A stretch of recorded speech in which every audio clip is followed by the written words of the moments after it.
Eu vou falar um pouquinho de dimensionamento de peças solicitadas à tração paralela às fibras, né, ou verificação de peças solicitadas à tração paralela às fibras. E a gente vai fazer um exemplo para entender esse tipo de solicitação. Esse exemplo, ele está adaptado da página 8.2 da apostila, é um exemplo de dimensionamento. No caso, a gente vai calcular qual que é o máximo esforço solicitando de cálculo que a barra do banzo inferior suporta.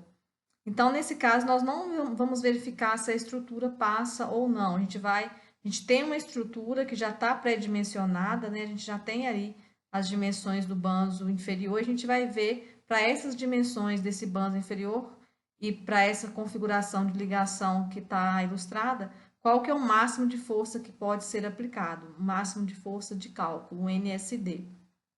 Então, vou ler o enunciado aqui para vocês.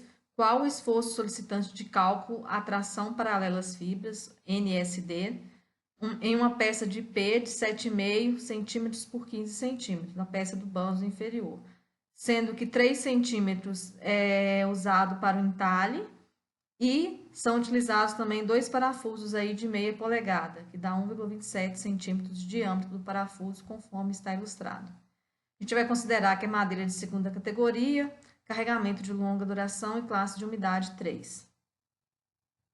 Alguns detalhes aqui das ligações, né, estão ilustrados, né? Então, aqui a gente vê que são dois parafusos, um entalhe de 3 centímetros, né, do encaixe da diagonal com o banzo inferior, e esse montante, essa peça aqui é vertical, né, o montante, o pendural aqui, é uma peça dupla, conforme está ilustrado aqui, e ela está conectada aqui com dois parafusos de meia polegada.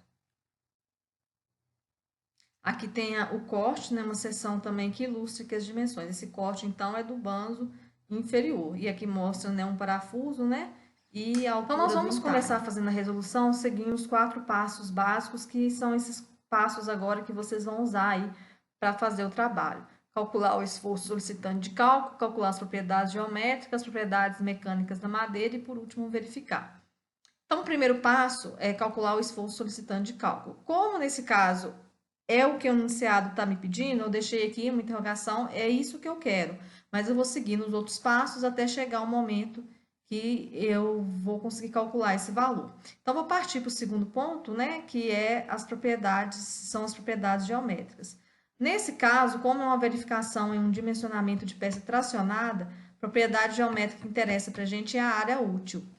Então, como a gente vai estar dimensionando aí o esforço solicitante de cálculo no banzo inferior, nós vamos considerar aqui a área da seção transversal do banzo inferior e descontando a área de entalhes e do parafuso.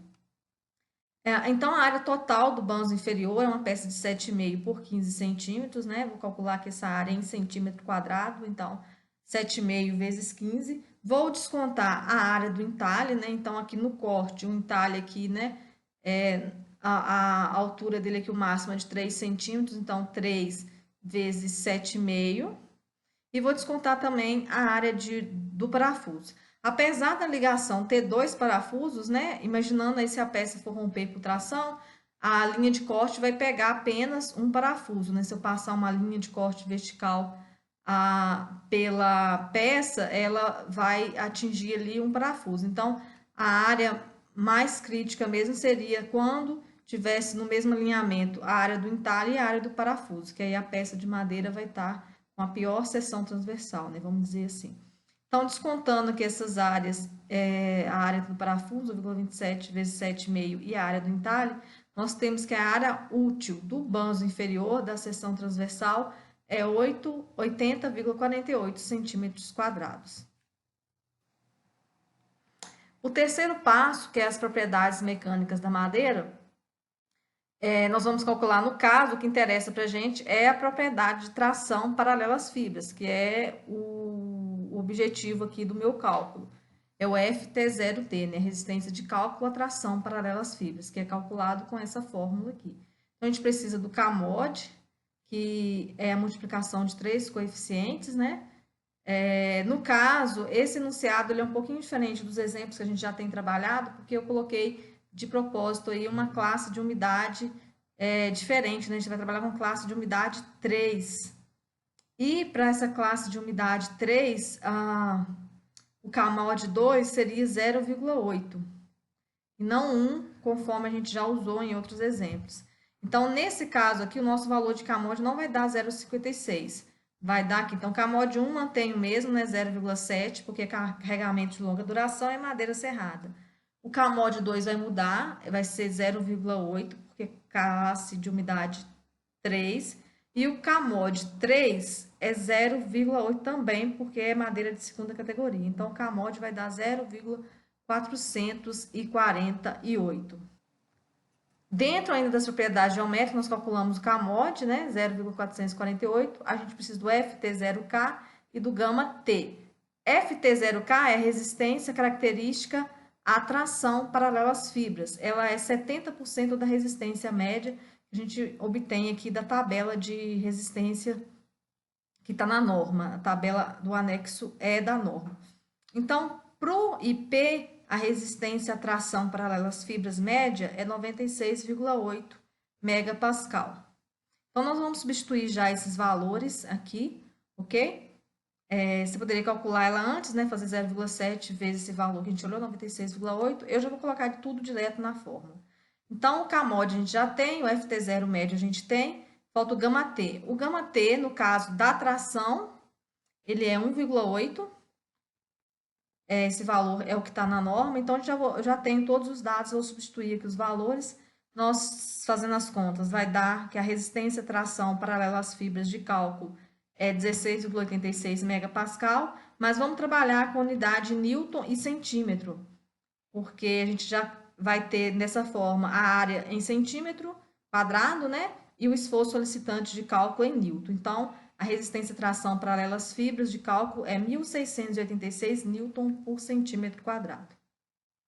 Essa é a única propriedade da madeira que a gente precisa para fazer o último passo, que seria a verificação. Como esse exercício aqui é um exercício de dimensionamento, eu quero o NST aqui, o de cálculo, né? O NSD, o NSTD. Eu pus um T aqui só para identificar que é de tração. Então, eu vou substituir todos os valores, depois eu vou isolar esse que é a minha incógnita. Então, a equação de verificação de tração é sigma T0D.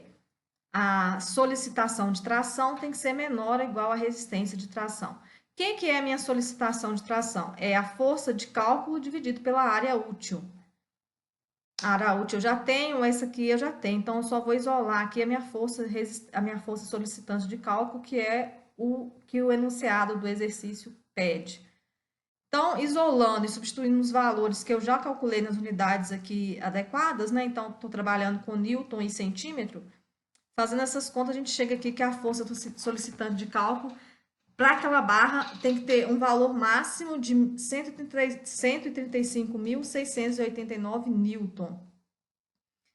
Isso aqui é o valor de cálculo. Então, isso aqui seria um valor já proveniente, né, de combinação de ações aí, de carga de vento, carga de permanente, sobrecarga. O máximo que a combinação de ação poderia dar é esse valor. Se der um valor maior, significa que a minha peça não vai resistir. Então, o máximo aqui de esforço solicitante de cálculo que essa peça pode suportar é esse valor aqui de aproximadamente, né, 136 kN.